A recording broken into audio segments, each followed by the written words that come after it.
ನಾನು ಹಿಂದೂ ಆದರೆ ಹಿಂಸೆ ಇರುವಂತಹ ಹಿಂದುತ್ವಕ್ಕೆ ನನ್ನ ವಿರೋಧ ಎಂದಿದ್ದ ಸಿದ್ದರಾಮಯ್ಯಗೆ ಸಿಟಿ ರವಿ ಟಾಂಗ್ ಕೊಟ್ಟಿದ್ದಾರೆ. ಕೋಲಾರದಲ್ಲಿ ಮಾತನಾಡಿದ ಸಿಟಿ ರವಿ, ಹಿಂದುತ್ವ ಇಲ್ಲದ ಹಿಂದೂ ಶವಕ್ಕೆ ಸಮ ವ್ಯಾಕರಣ ಸಂಧಿ ಬಗ್ಗೆ ಪ್ರಶ್ನೆ ಮಾಡುವ ಸಿದ್ದರಾಮಯ್ಯಗೆ ಎಂಪಿ ಎಲೆಕ್ಷನ್ನಲ್ಲಿ ಅಂಬೇಡ್ಕರ್ರನ್ನ ಚುನಾವಣೆಯಲ್ಲಿ ಸೋಲಿಸಿದ್ದು ಯಾರೆಂದು ಗೊತ್ತಿಲ್ವಾ?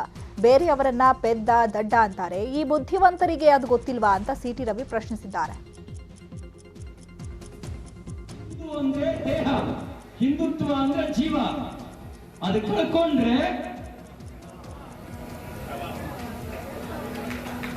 ನೀವು ಅದು ಆಗಬಾರದು ಅಂತ ನಮ್ಮ ಬೈಕೆ. ಅದು ಆಗಬಾರದು ಅಂತಿದ್ರೆ ಹಿಂದೂ ಇದ್ದವನು ಹಿಂದುತ್ವವನ್ನು ಇಟ್ಕೊಂಡಿದ್ರೆ ಅದು ಜೀವ ಇರುತ್ತೆ, ಇಲ್ಲದೆ ಇದ್ರೆ ನಾನು ಹೇಳಿರೋದಲ್ಲ. ಯಾರು ಹೇಳಿದ್ದು? ಯಾರು ಹೇಳಿದ್ದು? ಜೋರಾಗಿ ಯಾರು ಹೇಳಿದ್ದು?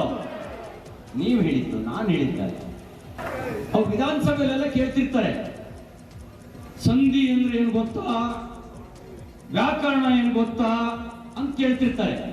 ಅವ್ರಿಗೆ ಕೇಳ್ಬೇಕು, ಶಂಕರಪ್ಪನವರೇ, ಲೋಕಸಭೆಯಲ್ಲಿ ಪಾರ್ಲಿಮೆಂಟ್ಗೆ ಹೋಗದಂತೆ ಅಂಬೇಡ್ಕರ್ ಅವರನ್ನ ತಡೆದ ಪಾರ್ಟಿ ಯಾವುದು? ಯಾವ ಪಾರ್ಟಿ? ಯಾವ ಪಾರ್ಟಿ? ಅಂಬೇಡ್ಕರ್ ಹೇಳಿದ್ದು ಕಾಂಗ್ರೆಸ್ ಉರಿಯುವ ಮನೆ, ದಲಿತರು ಉರಿಯುವ ಮನೆಗೆ ಹೋದ್ರೆ ಸುಟ್ಟು ಬೂದಿಯಾಗ್ತೀರಿ. ಹೊಸಕೋಟೆಯ ಕಾಂಗ್ರೆಸ್ನಲ್ಲಿ ಅಸಮಾಧಾನ, ಭಿನ್ನಮತ ತಾರಕಕ್ಕೇರಿದೆ. ಒಂದು ಬಣದ ಹಲವಾರು ಕಾರ್ಯಕರ್ತರು ಪಕ್ಷದ ಕಚೇರಿಗೆ ಬಣ್ಣ ಬಳಿದು ಬೀಗ ಜಡಿದು ಸಚಿವ ಎಂಟಿಬಿ ನಾಗರಾಜ್ ಸಮಕ್ಷಮ ಬಿಜೆಪಿಗೆ ಸೇರುವ ನಿರ್ಧಾರ ಮಾಡಿದ್ದಾರೆ. ಬದುಕಿಡೀ ಪಕ್ಷಕ್ಕಾಗಿ ಬೆವರು ಸುರಿಸಿ ಜೀವ ತೆಗೆದ ತಮ್ಮನ್ನ ಕಡೆಗಣಿಸಿ ನಿನ್ನೆ ಮೊನ್ನೆ ಪಕ್ಷಕ್ಕೆ ಸೇರಿದವರಿಗೆ ಮನ್ನಣೆ ನೀಡಲಾಗ್ತಿದೆ. ನಮಗೆ ಅತೀವ ಬೇಸರ, ನಿರಾಸೆ, ಹತಾಶೆಯಾಗಿದೆ. ಫೆಬ್ರವರಿ 13ರಂದು ಪಕ್ಷ ತೊರೆದು ಎಂಟಿಬಿ ನಾಗರಾಜ್ ಸಮಕ್ಷಮದಲ್ಲಿ ಬಿಜೆಪಿ ಸೇರಲು ನಿರ್ಧರಿಸಿದ್ದೇವೆ ಅಂತ ಕಣ್ಣೀರು ಹಾಕ್ತಾ ಹೇಳಿದರು. ಇದರೊಂದಿಗೆ ಪರೋಕ್ಷವಾಗಿ ಶಾಸಕ ಶರತ್ ಬಚ್ಚೇಗೌಡ ವಿರುದ್ಧ ಕಿಡಿಕಾರಿದರು. ಈ ಬಾರಿ ಚುನಾವಣೆ ಕಾಂಗ್ರೆಸ್ ಬಿಜೆಪಿ ನಡುವೆ ಅಲ್ಲ, ಸಾವರ್ಕರ್ ಹಾಗೂ ಟಿಪ್ಪು ಸಿದ್ಧಾಂತಗಳ ನಡುವೆ ನಡೆಯಲಿದೆ. ದೇಶಭಕ್ತ ಬೇಕಾ ಅಥವಾ ಮತಾಂಧ ಬೇಕಾ ಅಂತ ಚುನಾವಣೆ ನಡೆಯಲಿದೆ ಅಂತ ಕಟೀಲ್ ಪ್ರಶ್ನಿಸಿದ್ದಾರೆ. ಉತ್ತರ ಕನ್ನಡ ಜಿಲ್ಲೆ ಶಿರಾಲಿಯಲ್ಲಿ ಮಾತನಾಡಿದ ಅವರು, ಕಾಂಗ್ರೆಸ್ ಪಕ್ಷವೇ ಉಗ್ರ ಸಂಘಟನೆ. ಕಾಂಗ್ರೆಸ್ ಆಡಳಿತ ಮತೀಯ ಗಲಭೆಗೆ ಪ್ರೇರಣೆ ನೀಡಿತ್ತು. ಪಿಎಫ್ಐ ಕಾರ್ಯಕರ್ತರನ್ನು ಜೈಲಿನಿಂದ ಕಾಂಗ್ರೆಸ್ ಬಿಡುಗಡೆ ಮಾಡಿತ್ತು.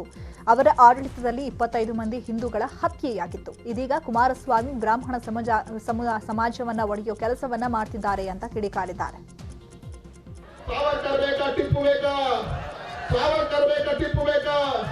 ಮತಾಂಧ ಟಿಪ್ಪುವಿನ ಪರವಾಗಿ ಇವತ್ತು ಸಿದ್ದರಾಮಯ್ಯ ನಿಲ್ತಾರೆ. ಅಷ್ಟೇ ಯಾಕೆ? ಅದಕ್ಕಾಗಿ ಹೇಳಿದೆ ಬಂಧುಗಳೇ, ಈ ಚುನಾವಣೆ ಕೇವಲ ಬಿಜೆಪಿ ಕಾಂಗ್ರೆಸ್ಸಿನ ಚುನಾವಣೆ ಅಲ್ಲ. ಈ ಚುನಾವಣೆ ಕೇವಲ 2 ರಾಜಕೀಯ ಪಾರ್ಟಿಗಳ ವಿರೋಧ ಅಲ್ಲ. ಈ ಚುನಾವಣೆ 2 ರಾಜಕೀಯ ನಾಯಕರ ಮಧ್ಯೆ ಸ್ಪರ್ಧೆ ಅಲ್ಲ. ರಾಷ್ಟ್ರ ಮತ್ತು ರಾಷ್ಟ್ರ ವಿರೋಧಿಗಳ ನಡೆಯತಕ್ಕಂಥ ಚುನಾವಣೆ, ಟಿಪ್ಪು ಮತ್ತು ಸಾವರ್ಕರ್ ಮಧ್ಯೆ ನಡೆಯತಕ್ಕಂಥ ಚುನಾವಣೆ. ನೀವು ಯೋಚನೆ ಮಾಡಿ, ರಾಷ್ಟ್ರಕ್ಕೆ ಯಾರು ಬೇಕು? ಈ ಚುನಾವಣೆಯಲ್ಲಿ ಮುಂದಿನ ವಿಧಾನಸಭಾ ಚುನಾವಣೆಯಲ್ಲಿ ವರುಣಾ ಕ್ಷೇತ್ರದಲ್ಲಿ ನಾನೇ ಅಭ್ಯರ್ಥಿಯಾಗ್ತೇನೆ ಅಂತ ಶಾಸಕ ಯತೀಂದ್ರ ಸಿದ್ದರಾಮಯ್ಯ ಹೇಳಿದರು. ವರುಣಾ ಕ್ಷೇತ್ರದ ಮೆಲ್ಲಳ್ಳಿಯಲ್ಲಿ ಮಾತನಾಡಿದ ಅವರು, ನಮ್ಮ ತಂದೆ ಕೋಲಾರ ಕ್ಷೇತ್ರದಿಂದ ಸ್ಪರ್ಧಿಸ್ತೇನೆ ಅಂತ ಹೇಳಿದ್ದಾರೆ. ಹಾಗಾಗಿ ವರುಣಾ ಕ್ಷೇತ್ರದಲ್ಲಿ ನಾನೇ ಸ್ಪರ್ಧಿಸ್ತೇನೆ. ವರುಣಾ ಕ್ಷೇತ್ರ ಯಾವಾಗಲೂ ಕಾಂಗ್ರೆಸ್ ಪಕ್ಷದ ಭದ್ರಕೋಟೆ. ಬಿಜೆಪಿಯಿಂದ ಯಾರೇ ಸ್ಪರ್ಧಿಸಿದ್ರು ನಮಗೆ ಭಯ ಇಲ್ಲ ಅಂತ ಹೇಳಿದರು. ವರುಣಾ ಕ್ಷೇತ್ರದಲ್ಲಿ ತಂದೆಯವರು ಕೂಡ ಬಹಳ ಚೆನ್ನಾಗಿ ಕೆಲಸ ಮಾಡಿದ್ರು. ನಂತರ ನಾನು ಶಾಸಕನಾಗಿ ಕೂಡ ನಾನು ಕೂಡ ನನ್ನ ಶಕ್ತಿ ಮೀರಿ ಕೆಲಸ ಮಾಡಿದ್ದೀನಿ. ಕ್ಷೇತ್ರದ ಜನರು ನಮ್ಮ ಕೆಲಸದ ಬಗ್ಗೆ ಅವರು ಸಂತೋಷವಾಗಿದ್ದಾರೆ ಅಂತ ಭಾವಿಸಿದ್ದೀನಿ. ಯಾಕಂದರೆ ಎಲ್ಲ ಕಡೆ ಹೋದ ಕಡೆ ಎಲ್ಲ ಉತ್ತಮವಾದ ಪ್ರತಿಕ್ರಿಯೆ ತೋರಿಸಿದ್ದಾರೆ. ಹಾಗಾಗಿ ಎಲ್ಲರೂ ಯಾವಾಗಲೂ ವರ್ಣ ಕ್ಷೇತ್ರ ರಚನೆ ಆದಾಗಿರೋದು ಇದು ಕಾಂಗ್ರೆಸ್ ಪಕ್ಷನೇ ಗೆದ್ದು ಬಂದಿರೋದು. ಕಾಂಗ್ರೆಸ್ ಭದ್ರಕೋಟೆ ವರ್ಣ ಆಗಿದೆ. ಮುಂದೆ ಕೂಡ ಇದು ವರ್ಣ ಕ್ಷೇತ್ರ ಕಾಂಗ್ರೆಸ್ ಪಕ್ಷವೇ ಗೆದ್ದು ಕೋಲಾರದಲ್ಲಿ ನಿಂತ್ಕೊಳ್ತೀನಿ ಅಂತ ಹೇಳಿ ಘೋಷಣೆ ಮಾಡಿದ್ದಾರೆ. ಸೊ ಹಾಗಾಗಿ ಅವರು ಅಲ್ಲಿ ನಿಂತ್ಕೊಳ್ಳೋದು ಸಂಪೂರ್ಣ ಸ್ಪಷ್ಟ ಆಗಿದೆ. ವರ್ಣಾ ಕ್ಷೇತ್ರದಲ್ಲಿ ಸ್ವಾಭಾವಿಕವಾಗಿ ನಾನೇ ಈಗ ಅಭ್ಯರ್ಥಿ ಆಗಿರ್ತೇನೆ. ವರ್ಣಾ ಕ್ಷೇತ್ರದಲ್ಲಿ ಯಾದಗಿರಿ ಬಿಜೆಪಿ ಮುಖಂಡ ಚಂದ್ರಯ್ಯ ನಾಗರಾಳ ಸಿದ್ದರಾಮಯ್ಯಗಾಗಿ ಜಮೀನು ಮಾರಾಟಕ್ಕೆ ಮುಂದಾಗಿದ್ದಾರೆ. ವಡಗೇರ ತಾಲೂಕಿನ ಕೊಂಕಲ್ ಗ್ರಾಮದ ಚಂದ್ರಯ್ಯ ಈಗಾಗಲೇ ಜಮೀನು ಮಾರಿ ಮುಂಗಡ ಹಣ ಪಡೆದಿದ್ದಾರೆ. ಸಿದ್ದರಾಮಯ್ಯಗಾಗಿ 20 ಲಕ್ಷ ರೂಪಾಯಿಯ 5 ಚೆಕ್ ಬರೆದಿದ್ದಾರೆ. ಅಭಿವೃದ್ಧಿಗಾಗಿ ಸಿದ್ದರಾಮಯ್ಯ ಯಾದಗಿರಿ ಕ್ಷೇತ್ರದಿಂದ ಸ್ಪರ್ಧಿಸಲಿ. ಸಿದ್ದರಾಮಯ್ಯ ಯಾದಗಿರಿ ಕ್ಷೇತ್ರದಿಂದ ಸ್ಪರ್ಧಿಸಿದರೆ 1 ಕೋಟಿಯ ಚೆಕ್ ನೀಡೋದಾಗಿ ಪುನರ್ ಉಚ್ಚರಿಸಿದ್ದಾರೆ. ಶಾಪುರಕ್ಕೆ ಬರ್ಲಕತ್ತಾರೆ ನಾಳೆ 10ನೇ ತಾರೀಕು ಸರ್ ಬರ್ತಾರಂತ ಹೇಳ್ತಾರೆ. ಬರ್ಬೋದು, ಬಂದ್ರೆ ಅಲ್ಲಿಗೆ ಹೋಗಿ ಚೆಕ್ ಮುಂದಿಡ್ತೀವಿ ಸರ್, ನೀವು ಬರ್ರಿ, ನಿಮ್ಗೆ 1 ಕೋಟಿ ರೂಪಾಯಿ 20 ಲಕ್ಷದ 5 ಚೆಕ್ ಅವ, ನೀವು ಯಾದಗಿರಿಗೆ ಬಂದು ನಾವು ಸಹಿ ಮಾಡೀವಿ, ಚೆಕ್ ನಮ್ಮದು ಅಕೌಂಟ್ ನಂಬರ್ ಬರ್ದೀವಿ, ಸಹಿ ಮಾಡೀವಿ, ರೊಕ್ಕ ಹಾಕಿವಿ, ನೀವು ಬಂದು ಸಹಿ ಮಾಡಿ ತೊಗೊಂಡು ನಮ್ಮ ಯಾದಗಿರಿ ಮತ್ತು ಕ್ಷೇತ್ರಕ್ಕೆ ಕಾಂಟೆಸ್ಟ್ ಮಾಡಬೇಕು ಕಾಂಗ್ರೆಸ್ಲಿಂದ. ಮಾಡಿದ್ರೆ ಖರ್ಚು ವೆಚ್ಚಗಳು ಏನೇ ಇರಲಿ, ಯಾಕೆ ಕೊಡ್ತೀವಿ ಅಂತಂದ್ರೆ ನಾವು ನಿಮ್ಮ ಖರ್ಚು ವೆಚ್ಚಗಳು ಬೇರೆ ಬೇರೆ ಇರ್ತಾವೆ, ಇರಲ್ಲ ಅಂತೇಳಿ ನಾವು 1 ಕೋಟಿ ಕೊಡ್ಲಕತ್ತೀವಿ. ಇರೋದು 25,000 ರೂಪಾಯಿ ಚುನಾವಣಾ ಅಧಿಕಾರಿಗಳು ಘೋಷಣೆ ಮಾಡ್ಯಾರ 25 ಲಕ್ಷನ ಖರ್ಚು ಮಾಡ್ಬೇಕಂತ. ಜಮೀನು 7 ಎಕರೆ ಹೊಲ ಮಾರಿವಿ ನಾವು, 15 ಲಕ್ಷಕ್ಕೆ 1 ಎಕರೆ. ಚುನಾವಣೆ ಹೊತ್ತಿನಲ್ಲಿ ಗಿಫ್ಟ್ ರಾಜಕೀಯ ಮಾಮೂಲಿ. ಆದರೆ ಸಚಿವ ನಿರಾಣಿ ಬೆಂಬಲಿಗರು ಕೆಲವರು ಹಂಚಿದ ಸಕ್ಕರೆ ಪ್ಯಾಕೆಟ್ ಅನ್ನ ಮಹಿಳೆ ತಿರಸ್ಕರಿಸಿದ್ದಾರೆ. ಬಾಗಲಕೋಟೆಯ ಗಲಗಲಿಯಲ್ಲಿ ಮನೆ ಮನೆಗೂ ಹೋಗಿ ಸಕ್ಕರೆ ಹಂಚುತ್ತಾ ಇರುವಾಗ ಈ ಘಟನೆ ನಡೆದಿದೆ. ಕಾರ್ಯಕರ್ತನೊಬ್ಬ ಒತ್ತಾಯಪೂರ್ವಕವಾಗಿ ಸಕ್ಕರೆ ಚೀಲವನ್ನ ಮನೆಯೊಳಗೆ ಹೋಗಿ ಇಟ್ಟು ಬಂದಿದ್ದ. ಅಷ್ಟಕ್ಕೂ ಜಗ್ಗದ ಮಹಿಳೆ ಸಕ್ಕರೆ ಚೀಲವನ್ನ ತಂದು ಬಾಗಿಲು ಹೊರಗೆ ಇಟ್ಟಿದ್ದಾರೆ. ಬಂದ ದಾರಿಗೆ ಸುಂಕ ಇಲ್ಲ ಅನ್ನುವಂತೆ ಕಾರ್ಯಕರ್ತರು ಸಕ್ಕರೆ ಹಿಂಪಡೆದು ಅಲ್ಲಿಂದ ತೆರಳಿದ್ದಾರೆ.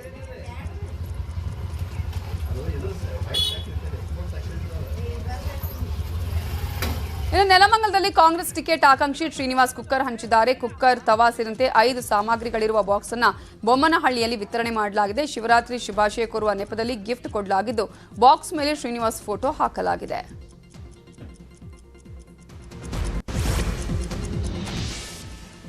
ಹಾಸನ ಜಿಲ್ಲೆಯ ಅರಸೀಕೆರೆಯಲ್ಲಿ ಲೋಕಸಭಾ ಸದಸ್ಯರ ಕಚೇರಿ ಉದ್ಘಾಟನೆ ಮಾಡಲಾಯಿತು. ಎಚ್.ಡಿ. ರೇವಣ್ಣ ಟೇಪ್ ಕತ್ತರಿಸಿ ಒಳಗಡೆ ಹೋಗಿ ಜೆಡಿಎಸ್ ಸಂಭಾವ್ಯ ಅಭ್ಯರ್ಥಿ ಅಶೋಕ್ ತಂದೆ ಫೋಟೋಗೆ ಪುಷ್ಪಾರ್ಚನೆ ಮಾಡಿದ್ರು. ನಂತರ ಕಚೇರಿಯಲ್ಲಿ ಓಡಾಡುತ್ತಾ ಎಲ್ಲ ಆಯ್ತಲ್ವಾ ಅಂತ ಹೇಳಿದ್ರು. ನೀವೇ ನೋಡ್ಬಿಡಿ ಅಣ್ಣ ಅಂತ ಬಾಣಾವರ ಅಶೋಕ್ ಪತ್ನಿ ಸಂಧ್ಯಾ ಹೇಳಿದ್ರು. ನಮ್ಮ ಅಶೋಕ್ ಅಣ್ಣನ ಮಿಸ್ಸಸ್ ಏನವ ನೀನು, ನಡಿ ದೇವರು ಒಳ್ಳೇದು ಮಾಡ್ತಾನೆ ನಿಂಗೆ ಅಂತ ಸಂಧ್ಯಾಗೆ ಆಶೀರ್ವಾದ ಮಾಡಿದ್ರು. ಬಳಿಕ 20 ಹೆಂಗಸರನ್ನ ಹಾಕೊಂಡು ಮನೆ ಮನೆ ಸುತ್ತು ಎನ್ನುವ ಮೂಲಕ ಬಾಣಾವರ ಅಶೋಕ್ಗೆ ಜೆಡಿಎಸ್ ಟಿಕೆಟ್ ಫಿಕ್ಸ್ ಅನ್ನೋದನ್ನ ಪರೋಕ್ಷವಾಗಿ ಹೇಳಿದ್ರು.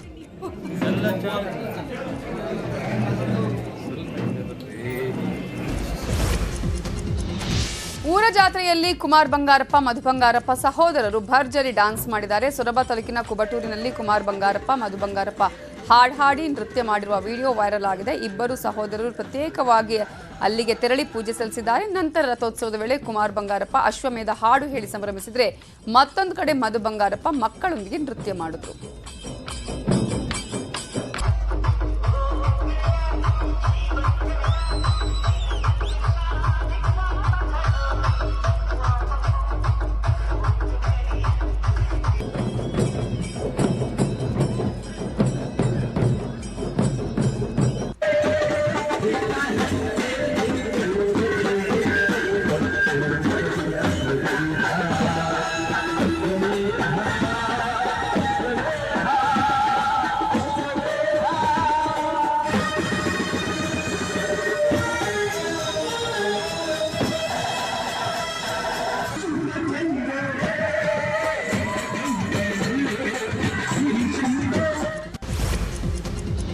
ತಾಂಡಾಗಳ ಮಹಿಳೆಯರು ಸಿಎಂಗೆ ಮತ್ತೆ ಬಿಸಿ ಮುಟ್ಟಿಸಲು ಮುಂದಾಗಿದ್ದಾರೆ. 11ನೇ ತಾರೀಕಿನಂದು ಸಿಎಂ ನಿವಾಸದ ಎದುರು ಪ್ರತಿಭಟನೆ ಮಾಡಲು ರಾಣೆಬೆನ್ನೂರಿನ 1500ಕ್ಕೂ ಹೆಚ್ಚು ತಾಂಡಾದ ಮಹಿಳೆಯರು ನಿರ್ಧರಿಸಿದ್ದಾರೆ.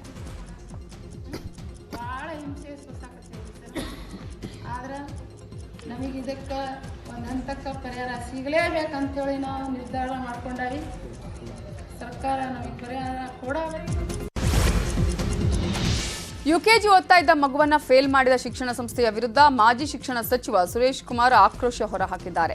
ಆನೇಕಲ್ ತಾಲೂಕಿನ ಹುಸ್ಕೂರು ಗೇಟ್ ಬಳಿಯ ಸೆಂಟ್ ಜೋಸೆಫ್ ಚಾಮಿನೇಟ್ ಅಕಾಡೆಮಿ ಯುಕೆಜಿ ಓದ್ತಾ ಇದ್ದ ಬಿ ನಂದಿನಿ ಅನ್ನುವ ಹುಡುಗಿಯನ್ನ ಫೇಲ್ ಮಾಡಿದೆ. ಈ ಸಂಗತಿ ಸುರೇಶ್ ಕುಮಾರ್ ಗಮನಕ್ಕೆ ಬಂದಿದ್ದು ಶಾಲೆಯ ಆಡಳಿತ ಮಂಡಳಿಯ ವಿರುದ್ಧ ಫೇಸ್ಬುಕ್ ಮೂಲಕ ಕಿಡಿಕಾರಿದ್ದಾರೆ. ಮಗುವನ್ನು ಏನ್ ಮಾಡೋದಕ್ಕೆ ಹೊರಟಿದ್ದೀರಿ ಅಂತ ಹೇಳಿ ಗುಡುಗಿದ್ದಾರೆ. ವಿದ್ಯಾರ್ಥಿನಿಯ ಪೋಷಕರು ಸಹ ಸರಣಿ ಟ್ವೀಟ್ ಮಾಡಿ ತಮ್ಮ ಅಸಮಾಧಾನವನ್ನ ಹೊರಹಾಕಿದ್ದಾರೆ. ಆದರೆ ತಾಂತ್ರಿಕ ತೊಂದರೆಯಿಂದ ಈ ಸಮಸ್ಯೆಯಾಗಿದೆ, ಶೀಘ್ರವೇ ಬಗೆಹರಿಸುತ್ತೇವೆ ಅಂತ ಶಾಲಾ ಪ್ರಿನ್ಸಿಪಾಲ್ ಹೇಳಿದ್ದಾರೆ.